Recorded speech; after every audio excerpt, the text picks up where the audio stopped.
All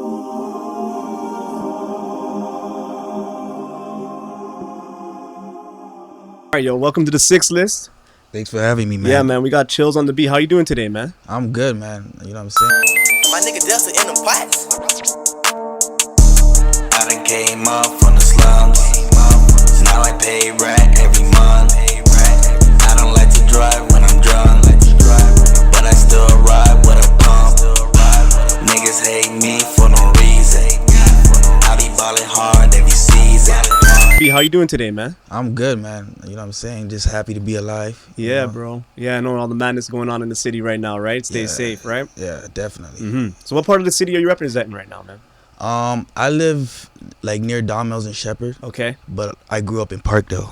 You know what I'm saying? PK. So that's where I'm always rep PK till I die. So that's what I rep. Dope, man. So Yeah. tell me about your childhood growing up in PK. It was amazing. You know what I'm saying? We used to play ball. There's a lot of different cultures and different backgrounds and stuff like that. But I always said Parkdale is like the Harlem of Toronto. You feel me? Like, we're not really about that gang shit. We just about getting money, looking fresh, and chilling and stuff like that. So that's why I always have like that swagger. I always have that Parkdale swag to wherever I go. Even if I'm in Don Mills or in the West, whatever, I'm still a Parkdale nigga, you know? Yeah, I hear that, man. So what inspired you to start making music? I used to listen to Michael Jackson a lot when I was a kid. Yeah, he was like my first role model, idol, whatever. So I wanted to be like him. So when I was like a kid, my mom used to always like make me perform in weddings and stuff because I used to know how to dance and all that stuff. So I was performing since I was like a kid, like since I was like 6 or 7. And then high school, I stopped playing ball, but I already knew like I'm not probably gonna make it to the NBA. So around like 16, 15, I just started recording on my own. And I just got the hang of it. I became pretty good at it, and I just stuck with it. And then I just started making beats at one point, stopped rapping and stuff, and then I went back on rapping. Okay, dope. So speaking of that, like that transition, because like, you know, your name's Chillz on the beats, but like now you're rapping. Yeah. So let's talk about your production side. Like, Okay. can you tell us, you know, it's like how you got into production and maybe like some of the songs that you produced for like some artists that we might know? Yeah, no doubt. How do I got to? Well, basically, I kind of like took a break off making music, and then I just started focusing on making beats one time. Like, I was just like, you know what, I'm not gonna rap, I'm just gonna make beats. I was like into like Lex Luger and Zaytoven, Southside. Yeah. So I wanted to be a full producer.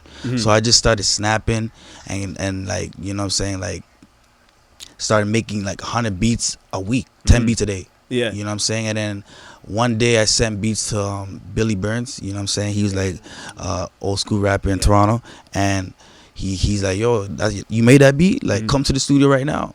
And I'm like, all right, sure, what the hell? And ain't nobody ever asked me to come to the studio. So I went, played him like 100 beats, and then he signed me to certify. And then when I got signed, that's when I became like a real full producer, like a pro producer, and I started working with a lot of artists. Dope. And then that's how I got my name in the city. Okay. Yeah. Dope. So like, what programs were you using when you first started producing? Like, how did you even know, like, okay, cool, like where to start? Oh, yeah. My boy, shout out to my boy Talented. He showed me how to use FL Studio. So I was using FL Studio since like it was like FL 4 or 5. So yeah. And then I just went and got like hundreds of VSTs and sound kits and all that shit. Like, I had the most. Like, nobody at that time, nobody in Toronto had as much as me. Like, I had so much. So that's why I had so much beats. I was just feeding everybody. So he kind of showed me how to get FL and how to use it, and I just took it on my own and started going crazy with it. Dope. So can you talk about like some of the artists that you produced for? Yeah. I produced for Jimmy Prime, Donnie Prime, Tory Lanez, Nice. Soulja Boy, nice. Yeah. Which Tory Lanez track is it? It was with Blocker the Don. Okay, I dope. understand her ground. Okay.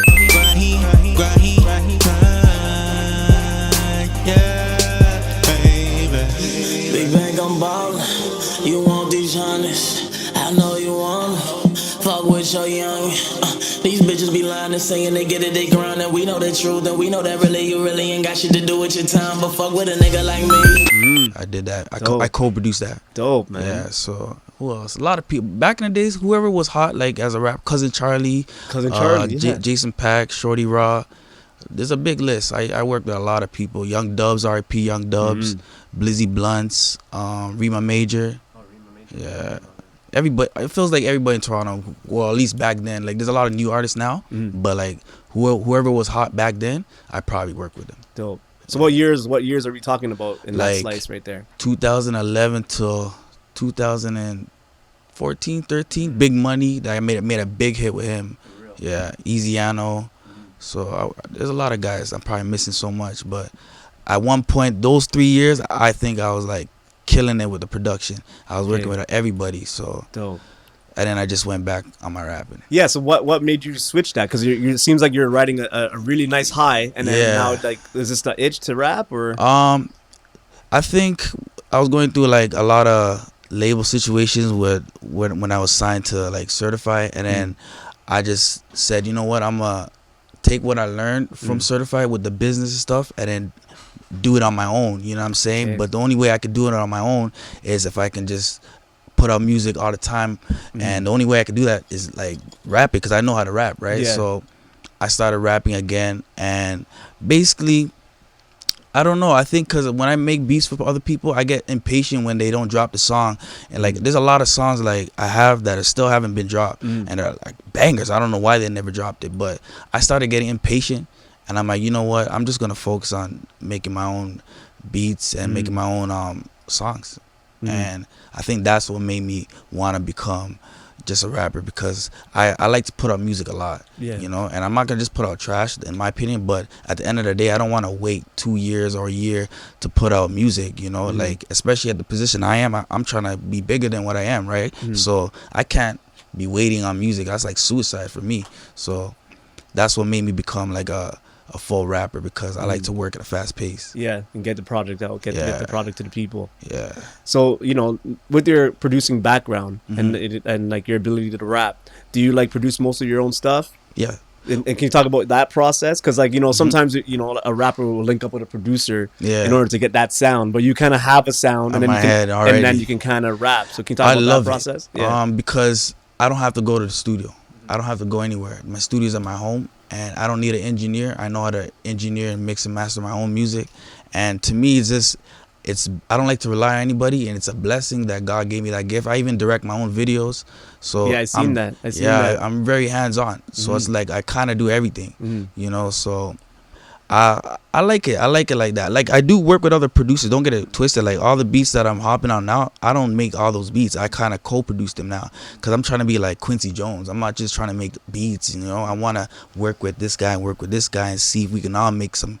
Or DJ Khaled. People sleep on DJ Khaled. Diddy, hard, you know. Yeah, like, you're not trying to go like the J. Cole route. You're I don't want to be the J. Cole or the Russ. Yo, I do like I want to work with people, but I'm also hands-on at the same time. You know, if that makes sense. That does make sense, man.